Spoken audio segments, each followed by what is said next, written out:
এবার দিল্লির দিকে নজর রাখবো, কারণ আজকে বঙ্গভবনে বৈঠক মুখ্যমন্ত্রীর সঙ্গে এনসিপিআর সাংসদদের, তার মধ্যে বিজেপির 3 জন রাজ্যসভার সাংসদ তারাও উপস্থিত রয়েছেন। সুখেন্দু শেখর রায়, প্রকাশ সিং বরাইক আর সুস্মিতা দেব। আর বিজেপির পর্যবেক্ষক বাংলার ভূপেন্দ্র যাদব, তিনিও উপস্থিত রয়েছেন। এনডিএ বৈঠকে না থাকলেও সিএম এর বৈঠকে রয়েছেন আবু তাহেররা।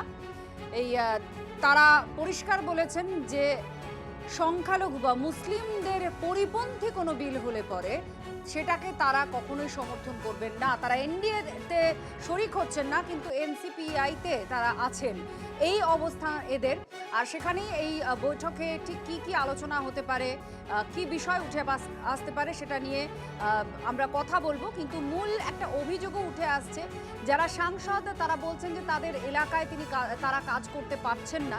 সেক্ষেত্রে একটা প্রসঙ্গ এক্ষেত্রে তোলা হচ্ছে যে তারা এখনও সেই স্থানীয় লেভেলের বা একদম গ্রাসরুট লেভেলের কর্মীদের, বিজেপি কর্মীদের কাছে গ্রহণযোগ্য হয়ে উঠতে পারছেন না বা সমন্বয় রাখতে পারছেন না, সেই সম্পর্ক তৈরি করতে পারছেন না। সেই জন্যই তারা এই অভিযোগ করছেন যে নিজেদের এলাকায় তারা উন্নয়নের কাজ করতে পারছেন না, সেইটা নিয়েই তারা কথা বলতে চাইছেন। এই বিষয়গুলো উঠে আসতে পারে কিনা আজকের বৈঠকে, এগুলো আমরা জানবো। এই মুহূর্তে এই বৈঠক বঙ্গভবনে মুখ্যমন্ত্রী শুভেন্দু অধিকারীর সঙ্গে। আমরা বিজেপিতেও যাব, আমাদের সমস্যা সব থেকে বেশি বাংলায়, আমাদের বিভিন্ন কাজকর্ম নিয়ে, বিভিন্ন এলাকার উন্নয়ন নিয়ে আমরা কোনোভাবেই কোনো মতেই বিজেপিও করবো না, এনডিও করবো না, এটা আপনারা নিশ্চিত থাকুন। এটাই আমরা একটা বার্তা দিচ্ছি। এনডিএ রাজ্য মিটিং ছিল, আমরা যাইনি, 3 জন সাংসদই আমরা যাইনি। আমরা মুখ্যমন্ত্রী মিটিং এ কিন্তু যাচ্ছেন আপনারা, সেটা মুখ্যমন্ত্রী ডেভেলপমেন্টের ব্যাপারে ডেকেছেন, তিনি বাংলার মুখ্যমন্ত্রী, বিভিন্ন আমার উন্নয়নের কাজ আছে, তো উন্নয়নের কাজগুলোর জন্য মাননীয় মুখ্যমন্ত্রী মিটিংয়ে আমাদেরকে যেতে হবে এবং আগামী পরেও যাবো। প্রশাসনিক মিটিংয়ে আমরা গেছি, আমাদের সমস্ত এমএলএরা, এমপিরা সবাই প্রশাসনিক মিটিংয়ে ডাকছে, প্রশাসনিক মিটিংয়ে যাচ্ছি, দিশা কমিটি মিটিংয়ে ডাকছে, সেখানে যাচ্ছি।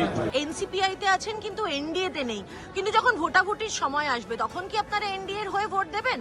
আমরা যে জিনিসগুলো আমরা বাংলার মানুষের যেগুলো স্বার্থ বিরোধী, সেই সমস্ত জিনিসে বিশেষ করে মাইনরিটি কমিউনিটির স্বার্থ যেখানে বিঘ্ন হবে, যেখানে স্বার্থ ক্ষুণ্ণ হবে, সেই রকম জায়গায় আমরা সমর্থন করব না। স্বাভাবিকভাবে পরিস্থিতি, মানে একটা এনসিপিআইয়ের মতো একটা দল এখনো পর্যন্ত যাদের স্বীকৃতি সংসদীয় ক্ষেত্রে এখনো তারা পাননি, অধ্যক্ষের কাছে রয়েছে পুরো বিষয়টা, বিচারাধীন রয়েছে। এই এনসিপিআই এই ব্লকের মধ্যেই আরও একটা অংশ তৈরি হচ্ছে। তারা বলছেন, তাদের মতামত স্পষ্ট করে দিচ্ছেন যে তারা কোন জায়গায় সমর্থন করবেন আর কোন জায়গায় তারা যাবেন না। তাদের নির্দিষ্ট সীমারেখা তারা চিহ্নিত করে দিচ্ছেন। এই জায়গায় দাঁড়িয়ে আজকের এই বৈঠক, যে বৈঠকে এই সাংসদরাও আছেন, বাকি 17 জনও আছেন এবং রাজ্যসভায় বিজেপির যারা সাংসদ হয়েছেন সদ্য তারাও আছেন, প্রকাশ সিং বরাইক, সুস্মিতা দেব, সুখেন্দু শেখর রায়রা।